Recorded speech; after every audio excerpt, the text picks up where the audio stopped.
Ruben Amorim is flying to Manchester today to start his new life as Manchester United's new head coach. He's confirmed that he will be holding talks today with Van Nistelrooy, as he also gives a big hint on his play style. Manchester United are linked with a move for Christopher Nkunku, and Nypan is considered as a target despite the change in manager. All this, plus all the latest Manchester United news and transfer news that will keep you right up to date with everything. Welcome to Man United Review. My name's Jamie. Before we get into it, please smash a like on the video, and let's jump straight into it. So, talk of the town. It's Ruben Amorim Day, isn't it? He's on a flight. There's people tracking saying he's going to arrive in an hour and 2 hours at the time of recording this video. Photos online of him, his luggage being loaded onto a private jet and all that kind of nonsense. So he's on his way to Manchester. There's been a few updates around his work permit, though, and then some quotes for him that we're going to run through. So let's start with the stuff around his work permit. So Ruben Amorim won't be able to officially start his new job at Manchester United tomorrow because he is still waiting for a work permit. That came from Chris Wheeler. Sam Seether, who's a good source, said the process with Ruben Amorim's work permit is all a short and standard process. Sources are hoping it will be concluded by the end of the week, and it would be the exact same for a player or a coach for any club post-Brexit. And then another report has said that Ruben Amorim can't take training until he receives a visa, but can hold meetings. The lack of visa is not seen as a delay or a setback, as it is standard practice. So, yeah, he still needs to confirm, get his work visa, but apparently he can't take any training sessions. Not that that matters this week anyway. It's an international break, so players are not training this week anyway. They always either have a holiday for those that are not on international duty, or they're away on international duty this week, so it's not seen as a problem. But he can still hold meetings. And obviously, we've got a meeting with Ruud van Nistelrooy and stuff coming up, so he can still, do all of that stuff. He's just not allowed on the training ground, but it doesn't really make a difference anyway because players are not here till next week, so it doesn't really matter. And according to those reports, it's not seen as an issue, so no dramas there. And then Ruben Amorim will talk with Ruud van Nistelrooy about his Manchester United future when he flies into England on Monday. This was last night from Laurie Whitwell. And these are some quotes that he gave in his post-match press conference. If you didn't see it, Sporting were 2-0 down against Braga, and they ended up winning 4-2. Quite an emotional kind of game for some of the players because they really, really are kind of behind Amorim. And then he gave some interesting quotes around things, which we'll run through now. So Ruben Amorim himself and Van Nistelrooy said he is a legend of the club. He has done a good job. I will have to speak to him tomorrow, and then I will explain everything. So the meeting confirmed for today, apparently. So you might even have an update by the time you're watching this video. Now, he also said, I know how I'm going to play at the beginning, because you have to start with a structure that you know. Then you will adapt with the players that you have, some injuries or no injuries, what kind of players you have abilities to defend and attack. I will discover that in the next few weeks. We don't have a lot of time to train, so I have to show something that I know very well. You can take that, whatever you want from that. So that was when he was asked directly around whether he's going to be playing like the three at the back and stuff. And effectively, it sounds to me that, yeah, that's what I know. That's what I'm going to start with. And then hopefully the players will adapt, and then he'll learn which players can play in that position, which players can't. Do you know what I mean? So it does seem, I think that's a little bit of a hint around him sticking with his kind of philosophy. And it would make, it'd be interesting to see how the squad and how the players fit into that as well. But I'm actually really pleased with that, because the one thing that Ten Hag, I think, failed to do was try to implement his style of play on the team as he adapted to the players, where it seems like Amorim's going to have the opposite approach. He's like, no, this is my system, my play style. You need to adapt to that. And then that's going to hopefully wean out the players that are not suitable, which helps us massively with recruitment. And ultimately, that's one of the reasons why I think Ten Hag failed, was because he'd always adapt the tactics and the play style to suit the players rather than the opposite way around. So it looks like Amorim's going to come in and potentially stick with what he knows, which isn't, it's his decision. He'll live and die by that sword. Do you know what I mean? But hopefully, but it's going to be interesting to see. Going to be really interesting to see how we kind of set up and how we're going to kind of shape what our shape's going to be going forward. And then he also had the following to say. So promise to keep smiling. I'll try. It won't be I won't be a different person. Hold on for 3 months or 10 years. I know I'll be fine because I have the full notion of what is important in life, and that's a great advantage. I really want to win. I'll be more well disposed if we win, more upset if we lose, but I won't lose my essence for sure. So that's kind of nice. I think it shows a little bit of character around Amorim, where he's not taking himself too seriously, but actually does have an appetite to win as well, which is really important for obviously United. And then he also had the following to say: "I'll be the same. Obviously, it'll be much more difficult. I have no illusion, nor am I naive at all. This adventure is much riskier. The other is what it has to be." So again, kind of confirming that he knows this is going to be a difficult job, but I think one that he's ultimately excited for, and so am I. And then when it came specifically asked about Bruno Fernandes, he said Fernandes also knows me, and he knows and he knows his colleagues.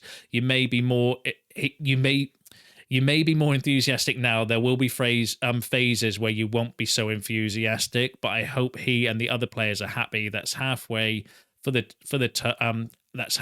teams to play well. I hope to help the players of Manchester United as I did with those at Sporting. So kind of putting a bit of emphasis around, happy players, which is good. I mean, we do need a little bit of. I think that was one of the things that Ruud van Nistelrooy wanted to try and implement as well, was just putting smiles back on players' faces. Do you know what I mean? Because it has been a very miserable, serious, place since under Ten Hag. Because I was saying to my brother-in-law before, like the kind of personality around certain, like Dutch managers in particular, are very kind of stern, very rigid, very kind of and it does come across with the players. So hopefully that's maybe one of the reasons why the players love him so much at Sporting, is because he does bring that kind of, that personality and that personal side to life as well, which will be good. I think some of the players will really kind of take to that. And then Bruno Fernandes himself had the following to say: "So Amorim has completely changed the club along with the structure, completely changed the dynamics and put the club back where it deserves to be. I hope we can do the same here, and that together we can follow the same path he did at Sporting." So again, Bruno Fernandes kind of hoping that Amorim can come in and do what he did at Sporting for Manchester United. I agree as well. And then Ruud van Nistelrooy on the kind of had a quote regarding the kind of confirming that he's expected to hear today or tomorrow regarding his future. So again, still waiting out at the moment. That meeting hasn't taken place. As at the time of recording this video, Amorim's in the air, I think, flying to Manchester. So we're going to get a few more quotes and stories and, bits like that coming out this week as well, and updates. So it's going to be really exciting to see kind of what happens and what kind of evolves, what takes place, do you know what I mean, through the week. So I'm massively excited. I still reserve a bit of judgment. I want to see the proof in the pitch, but it is an exciting time. We've got a young up-and-coming manager that's done unbelievably well at Sporting, plays a unique style of play or a specific style of play, which hopefully he can implement at United, because it's going to be totally different to what we've been used to over the last few years, even before Ten Hag. Really attacking. I just generally hope that this one works out, because Ineos have we've now completed the whole entire changes at United, the entire backroom staff. Obviously, they're not quite a change of ownership, but Ineos have come in and taken control of the football operations at their club. Dan Ashworth, Omar Barada, Jason Wilcox, Christopher Vivell, all the kind of hierarchy are all in place. And this is the kind of final piece of the jigsaw, was getting their manager in, I think, which is what they always wanted. I just don't think they could do any deals for anyone in the summer, so they stuck with Ten Hag, which ultimately didn't work out. But now they've got their man, so now we need to see the kind of back in and how it develops. But let me know what you feel about Amorim coming in the comments. Now let's move on to some transfer news. So Manchester United have called Sporting to inquire about Giovanni Coenda. That came from a Spanish outlet who are actually quite credible, suggesting that Manchester United have also made inquiries about Coenda. Obviously, we know from Amorim himself he is not going to be signing any Sporting players for January. I think he's still only 17 as well. I'm not sure on his birthday, but we're not allowed to sign players from overseas that are under 18 because of Brexit rules. So that might be one more for the summer. Really talented player. He's seen as a generational talent and the next big thing coming from Sporting. Was super impressed with him when I watched the City game in the Champions League the other week. He's effectively a right back, but he was playing at right wing back. Really, really exciting talent. Would definitely be one that would fit them, not just the Amorim mold, but the Ineos mold as well. Young, young, up and coming, developmental, ticks all the boxes for what United would be looking at. So definitely one to keep an eye on, and definitely one I would kind of rate if we were to go out for Coenda. But apparently his release clause is like 100 million quid, and I don't think we've got that sort of cash available. But maybe a bit of makes rates with Amorim, come in with a slightly cheaper deal. We've obviously got a good relationship with Sporting as well, so definitely want to keep an eye on. But yeah, I would be excited if with Coenda, but need to see a bit more credibility around it as well. So while that is a fairly decent source, it's not an Ornstein or a Romano. Now, in other transfer news, Manchester United have inquired about Christopher Nkunku and would be ready to take him in January. Nkunku is unhappy about his playing time at Chelsea. Now, that came from L'Equipe. Now, would I take Nkunku? There's a question. His injury record last season was absolutely horrific. So for that reason, probably not, but would he fit the style of being a player that you could play in Amorim's system, can play as like one of those inside forwards that he likes to play, like as a 10? Wing back, I'm not so sure about, but he was unbelievable at RB Leipzig before he went to Chelsea. I was actually quite gutted that Chelsea got him, because I remember being linked with him when Ralph Rangnick was here, and I think he would have been a decent player. But his injury record is horrific. Knee injury, was out for 109 days, 43 days because of fitness, 23 days with a hip injury, 67 days with a hamstring injury. He missed a lot of games last season. He is fully fit now, but he's just not getting picked. Obviously, L'Equipe are a good source, actually, when it comes to French news. Yeah, you let me know in the comments what you think. It's one of those where I rate the signing. I would do it, but I would worry massively about his injury records. And obviously, we know from Mason Mount, we got our fingers burnt from signing him. And look at his injury record. And Nkunku had a terrible season last season for injuries, so I would be very dubious. But in terms of profile of player, yeah, I think he would be a good player if he was stayed fit at United for definite. And then also the Telegraph was saying Christopher Nkunku is considering his future at Chelsea. Manchester United inquired about him in the summer, but there was no official approach. So that's two fairly credible sources, the Telegraph and L'Equipe, linking us with possibly a move for Nkunku.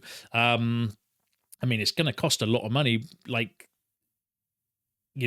Would Chelsea maybe take a cut price deal? Because we know that they are sort of one of these, but they'll only do deals that suit themselves. So I don't think you're going to get him at a discount. It's going to be expensive. And then I worry about his injury record. So for me, I kind of think, I don't rate it, to be honest with you. As good as a player he is, I would just have massive question marks around his injury and his fitness. But you let me know what you think in the comments. Would you be happy, or would you want to sign in Nkunku for United? Let me know down below, and I'll go off of your thoughts on that. Now, another player that we've been heavily linked with, not just now, but for a while now, Sverre Nypan. So Nypan continues to be considered as a future target for Manchester United as the Ruben Amorim era begins. So it came from Dean Jones from Gimme Sport. In the article itself, it had the following to say: Manchester United have retained an interest in teenage Norwegian sensation Sverre Nypan, despite the change of manager. Gimme Sport sources have been informed. The Red Devils have been seriously scouting the 17-year-old playmaker over the last 12 months as Ineos look to continue to add the best young talents to the club, having secured the services of the likes of Chido Obi-Martin and Sekou Kone. Obi-Martin scored within the first 6 minutes of his game at the weekend as well. Don't know whether you've seen that, or what an unbelievable talent he looks like. Gimme Sport sources have indicated that the 17-year-old's profile is one of the club chiefs believes. Is one that the club chiefs believe would fit in with the type of team Amorim is expected to build at Old Trafford, and as a result, there is still a chance he makes a move to Manchester in 2025. Now, that's a player that we have been linked with by credible people as well, the Muppeteers and a few other kind of credible people have been saying that we've been heavily scouting Nypan. There was even rumours of us making a bid in the summer, but we couldn't because of Brexit, but it would have been a bid where we signed him but then loaned him back, but that didn't materialise. I think he is turning 18 in December, if I remember rightly from the previous research that I've done around him, so could be a viable option for potentially in January. Really interesting profile, can play as like a 10 or an 8, so more as like a kind of, would fit the mold of either playing high up the pitch as one of the attacking kind of forwards or inside forwards that potentially Amorim might play in his 3-4-3 tactic, or could be one of the kind of midfielders in the two as well, depending on which kind of formation, which shape he goes down. But there's clear interest in Nypan. He's one of the players, along with I think Chris Rigg, that I brought you news on yesterday, Mastan Tuano, the Argentinian boy as well. Those three names for the midfield are the main ones that are kind of heavily linked with United as the kind of next developmental midfielder, the younger profile midfielders to kind of bring in. Obviously, I'll keep my ear to the ground for that one and bring you updates if I hear anything. Let me know what you think about, though, Nypan in the comments. Do you think he would be a good signing? Do you think he'd suit the style of play potentially we're going to be playing going forward with Amorim? Let me know in the comments below, and let me know what you think about all the other topics discussed in today's video, because that is you all up to date with the latest Manchester United news and transfer news. Don't forget to smash a like on the video on your way out, subscribe to the channel if you are new, and I will see you in the next one.